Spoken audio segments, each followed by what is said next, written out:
Hello, fellow travelers at heart, and welcome back to a recap show. We'll go with one of those. Last year, I signed up very late to run the Walt Disney World Princess Half Marathon.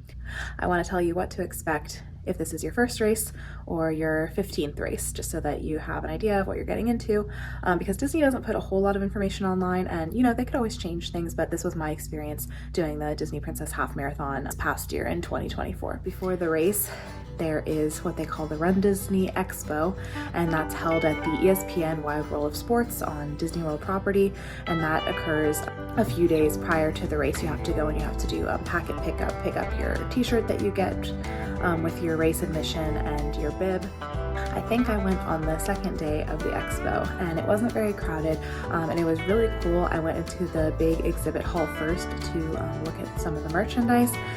That was really awesome to see. I had never done that before. Everything else, like t-shirts, mugs, cups, jackets, they had all those things. They also had some annual pass holder exclusive merchandise. I think a magnet and a Spirit jersey, and possibly, no, I think that was it. There's that to look forward to if you are an annual pass holder. I kind of shopped around. I got a couple things. It was actually funny. So what I ended up doing is I got the 10K finisher shirt, which and it's not sad, because the 10K theme for this year was Rapunzel, and I love Rapunzel, so I got Rapunzel's shirt.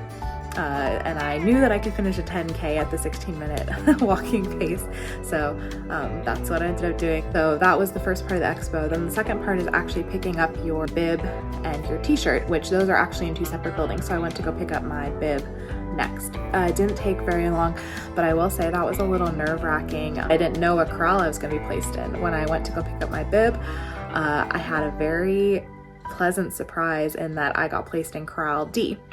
So what that means is I was not in the very last corral.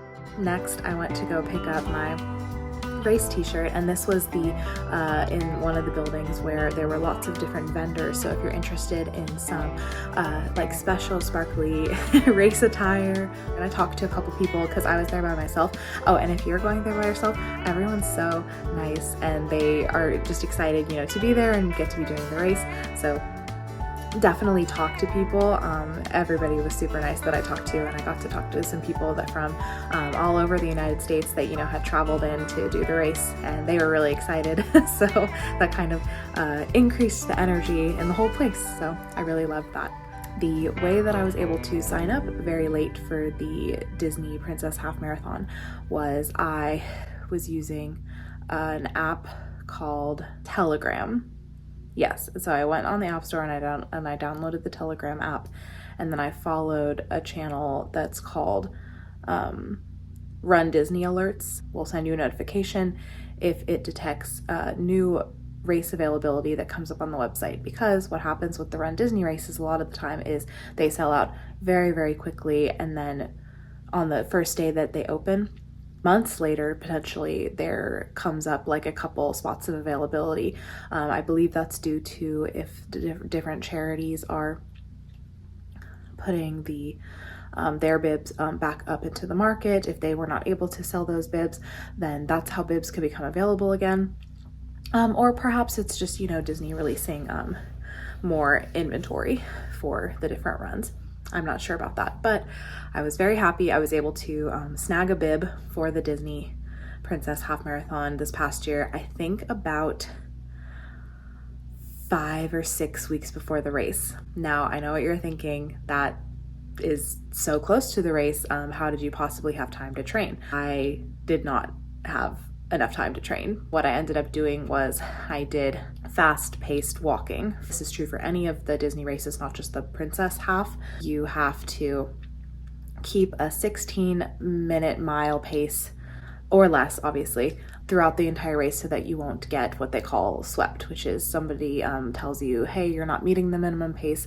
You will have to be swept off the course, and they will take you on a bus to the finish line. So when I was doing my half, I went into it with the mindset of, you know, I'm just lucky that I got a spot so late. I'm really excited to be part of this, to just experience the run. And if I can't meet the minimum pace because I didn't train, then I get swept, and it's honestly okay. Keeping that in mind, I did want to finish the half. That was a big goal of mine. I'm about, well, at the time, I was just shy of a year postpartum from having my first son, and I thought it was a really cool physical challenge. If I had any, you know, like issues with training or doing the race, if I was in any pain, or if I thought I was going to injure myself, I would have, you know, stopped and just let myself be swept. But I really wanted to try my hardest to keep that 16-minute pace. And so I did train a couple times a week in, you know, the 5 or 6 weeks leading up to the race. I really love Frozen, the Frozen movie, and I wanted to have my outfit be inspired by Queen Anna in the second Frozen movie. Sure, this is really, really key.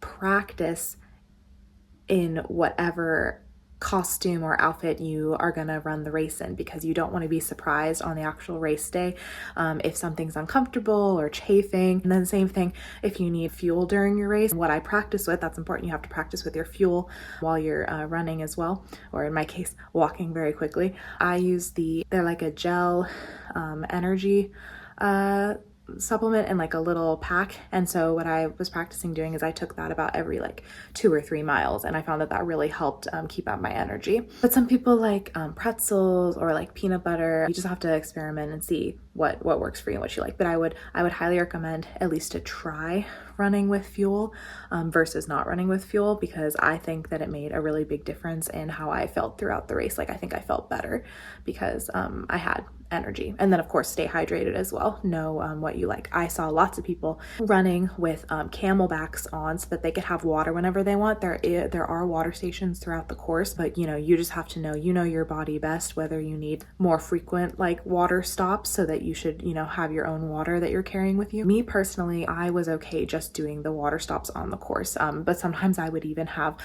2 cups of water, or maybe like 1 cup of water and 1 cup of Powerade.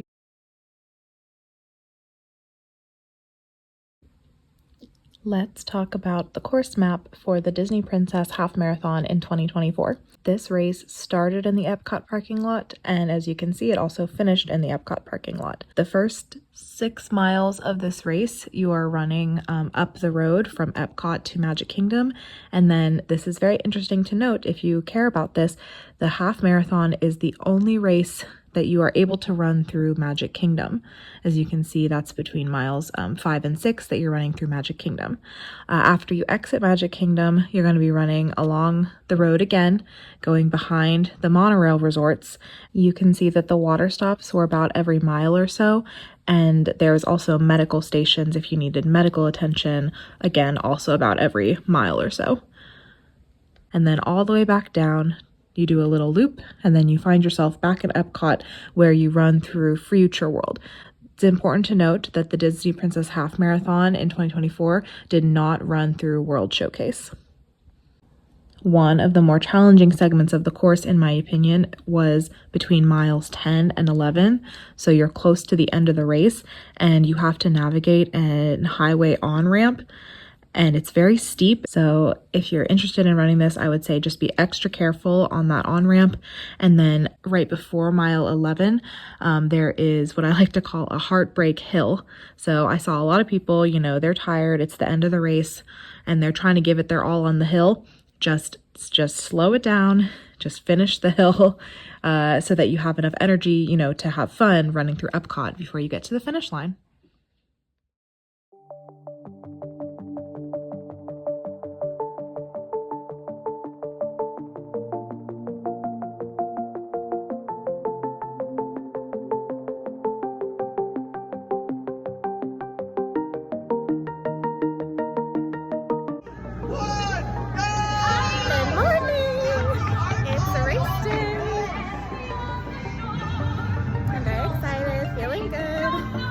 I'll try to get pictures of every mile marker, unless I'm falling really behind, and then I will not. Okay, we're gonna go. Bye.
She cooks like beef, pork, chicken.